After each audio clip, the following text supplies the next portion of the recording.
Morning, Janice. Morning, Anthony. Today we're going to cover how to probate a Bitcoin miner's estate. To be clear, this is very academic. We have not done this yet, but it could be an issue for a very select few individuals, and how to cover it if you're the executor or you're the heirs or so forth. So how do you probate for an estate for a Bitcoin miner? We'll cover what a miner looks like, whether or not to keep the miner running throughout the probate process, and how miners will probably have yet another wallet that you have to figure out, which we've talked about before. Yes, yeah. Okay, so first we'll talk about what is a miner, the Bitcoin mining machine.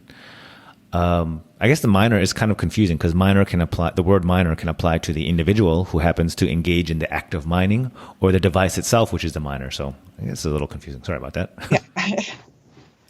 So did the decedent own a miner? So Janice, real quick, a miner is essentially, let me see, how simply can I put this? A dedicated supercomputer, a single purpose supercomputer to solve complex math problems, for which you would potentially earn Bitcoin. Okay. And by solving, in case you're wondering, why do you earn Bitcoin? By solving those complex math problems, that whole process is part of what makes the Bitcoin network very, very secure.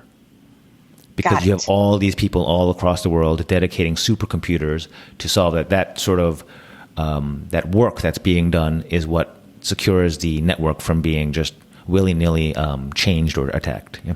Interesting. Okay. So it's not just a PC. It used to be. It's not just a PC or a laptop that's sort of like has been modded or anything like that. It's now at this stage of the game. It's these dedicated. Some of them are called ASICs.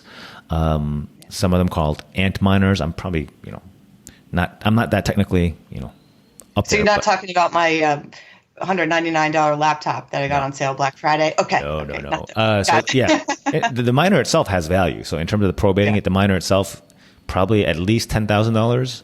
Wow. And it just looks like what does it look like? It looks like a brick, a huge rectangular device, maybe the size of a small briefcase.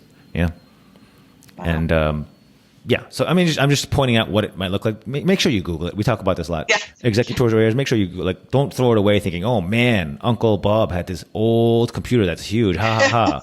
No, it might be a miner that's quite valuable in and of itself as a device. Yeah. Yeah, especially if you know that they're into the Bitcoin. You look for things like this. We've talked about that. Look for these apps, and I don't know that I would know, so I would have to start Googling what to look for. It could easily be mistaken for a space heater because they have these huge vents on the back because the massive amount of computing they do generates a lot of heat. Yep. So somebody might actually think, oh, what an ugly and expensive looking space heater. Sure. So make sure you know if you see a device like that, Google it, check it out. But your decedent might also be a hosted miner. And what that means is because these things are huge and noisy and throw off a lot of heat, you don't necessarily want that in your house. Right. So there's a lot of solutions out there where it's kind of, do you know what a server farm is, Janice? Yes. Yeah, it's kind of like a server farm, but it's like a miner farm. It's like a warehouse somewhere that has all the right electricity and all the right cooling solutions and all the right noise dampening, so that you can have just racks and racks or shelves and shelves of these miners. And you just you pay rent to them to provide all those solutions. So yeah, it might not be in the decedent's home. It might be at a hosting solution. So make sure you check for that as well. Yeah. Okay. So the next major issue if you determine that your decedent was a miner, okay, we figured out that the miner is either in his basement or at a hosting solution. Do I continue running it throughout the probate process? As we know, Janice, probate takes long time. Long time. Yeah. And without belaboring it, most likely well over a year. Okay. Mm-hmm. Running a miner for that amount, or a set of miners for that amount of time, could generate significant income. So you need to do a cost-benefit analysis of whether or not you unplug this thing and sell the device, or whether or not you keep it running, and what are the pros and cons of each. Right? But it's very similar. Don't overthink it. If your decedent died with rental income generating property, a very similar analysis. If your decedent died with a operating small business, similar analysis. You need to figure out, do you have the capability? Does your executor have the capability and know-how to operate it smoothly, or is it better to sell immediately? As executors, for example, we're not really equipped to run a liquor store for a decedent who owned one.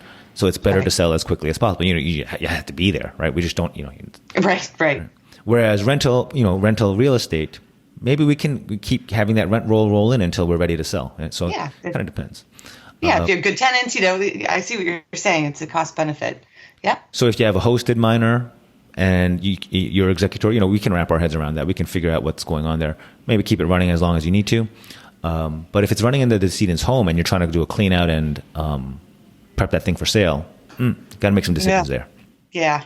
I don't know that you want to keep that around when you're showing the property, and you need to decide some of the factors that you need to take into account when you're making this decision. It's basically electricity cost versus the revenue you're generating, because it takes a lot of power to run these things, and if you're spending a lot on your electricity and whatever heat dampening and whatnot, right? And the current price of Bitcoin is not justifying that, or it's just making it real narrow.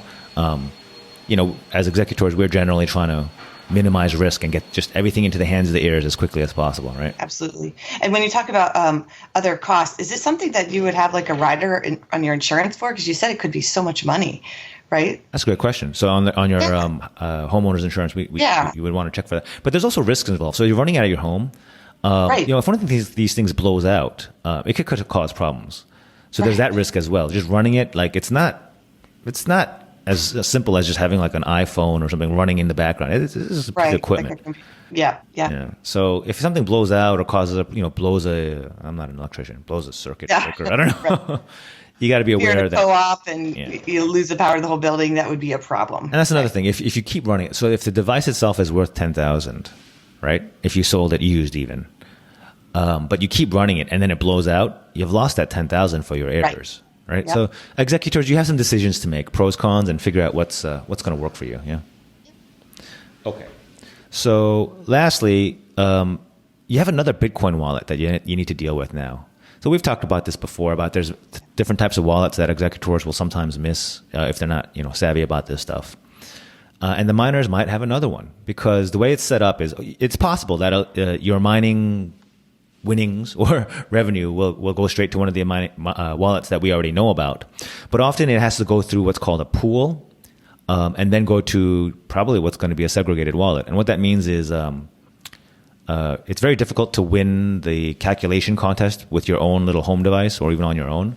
So what most people do is they join these conglomerates where everyone combines their computing power and then divides up the winnings fractionally amongst themselves. So because of that sort of multi-layered setup, you might have another set of wallets you need to sort out. And we've talked about this before. You got to find this backup phrase or the keys or the device. So just make sure you're there. We'll put that link in there too. Go back to Okay. So I know we probably mucked up a couple of the technical aspects here, but hopefully this is a good sort of overlap of probate and executor experience with some level of minor know-how or knowledge. So hopefully this is useful to somebody who has an uncle or a husband or somebody who's been into this, and what you need to do. Exactly. I recommend Anthony's book, How Probate Works, available on Amazon. This can show you how it works in general, but also it's a complicated process, right? And then you're going to add these layers on top of it. So you need to kind of know what you're getting into. Yeah. Let us know if you have any other questions about Bitcoin type situations for either executors or probate. We're happy to sort of collide those two worlds and see what we can come up with. And otherwise, thanks for listening. Thank you, Janice, as always, and we'll talk soon next time. Talk soon. Bye now.